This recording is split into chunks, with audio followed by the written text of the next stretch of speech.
नमस्कार दोस्तों। भारतीय अर्थव्यवस्था में अब मंदी यानी कि गिरावट का दौर शुरू हुआ है। सेंसेक्स और निफ्टी 50 के अंदर जो आप गिरावट देख रहे हो पिछले कुछ हफ्तों से,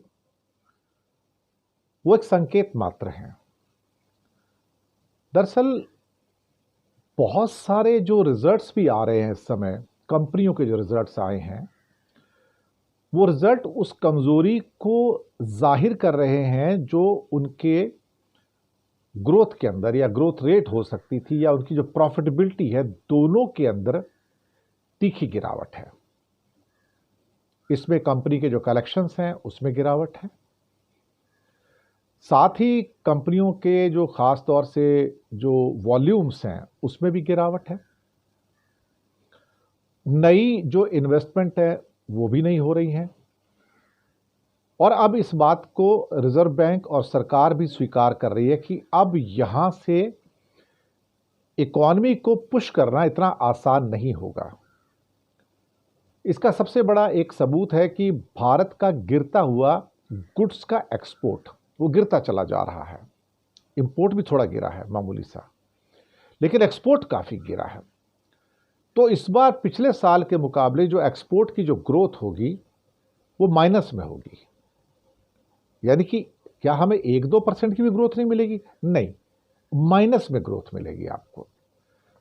तो अब अगर आपका 400 सवा 400 बिलियन डॉलर का अगर जो व्यापार है, जो खास तौर से और इंपोर्ट मिला लो तो उसके अंदर सब मिला के 1500 बिलियन डॉलर हो जाता है 3500 बिलियन डॉलर में, तो 40-42% जो टोटल हिस्सा है वो हमारी टोटल जीडीपी का वो विदेश व्यापार है, इंपोर्ट और एक्सपोर्ट है, उसमें गिरावट है।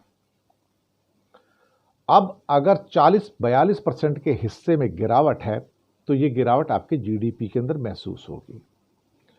दूसरी बात, बाजार में अथाह महंगाई है और उसका असर अब आपकी थाली पे भी पड़ रहा है, आपकी मेडिसिन के खर्चे पर पड़ रहे हैं, बच्चों की बढ़ती स्कूल फीस और स्कूल और साथ में स्कूल बसेस के जो भाड़े हैं और बाकी जो उसके ऊपर पड़ रहा है। इस समय शायद भारत का जनमानस एक बहुत तेजी से बहुत बड़ी महंगाई की गिरफ्त में आया है और उसकी खरीदने की जो क्षमता है उसमें बहुत कमी आई है। इसमें सिर्फ कारों की सेल या मोटरसाइकिल की सेल ही नहीं, बल्कि इवन पार्ले का जो बिस्किट की सेल है उसके अंदर भी कमी है, टूथपेस्ट या टूथब्रश उसमें कमी है, मोबाइल की सेल में कमी है। तो ये कमी जो है ये ओवरऑल है इस टाइम, मतलब पूरा का पूरा आप हर जगह पे पाएंगे। इवन फार्मास्यूटिकल में दवाइयों के अंदर वो कमी है, जो आपके टीवी बिकते हैं बाकी बिकते हैं उसमें भी कमी है, फ्रिज बिकते हैं उसमें भी कमी है। तो एक किस्म से ये मंदी का जो माहौल है इस टाइम अब चारों ओर है।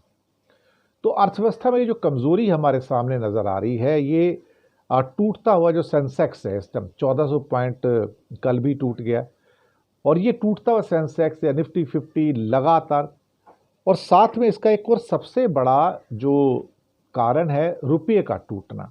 84 रुपये 10 पैसे के आसपास रुपया चल रहा है। तो अब आरबीआई ने अब अपने आप को सेटल कर लिया मानसिक रूप से, भाई अब रुपया 83-80-90 पे नहीं आने वाला, अब कमजोर होता चला जाएगा। तो इसको कहां तक संभाला जाए? और ट्रंप के आने के बाद या अमेरिका के नए प्रेसिडेंट आने के बाद मंदी की आशंका और गहराएगी, पैसा यहां से निकलेगा और वो अमेरिकन वॉर्ड्स में जाएगा, चाइना के ऊपर नई सैंक्शंस आएंगी।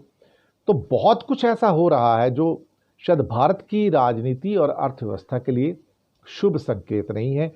और यहां से आप लोग भी तैयार रखिएगा। अगर आप सोचते हो कि इस समय आप स्टॉक मार्केट में इन्वेस्ट करके पैसा कमा लेंगे, तो भाई इस समय नहीं कमा सकते आप। संकेत तो यही कहते हैं, मैं कोई मार्केट का एक्सपर्ट नहीं हूं, लेकिन संकेत अच्छे नहीं हैं। शुक्रिया आपका।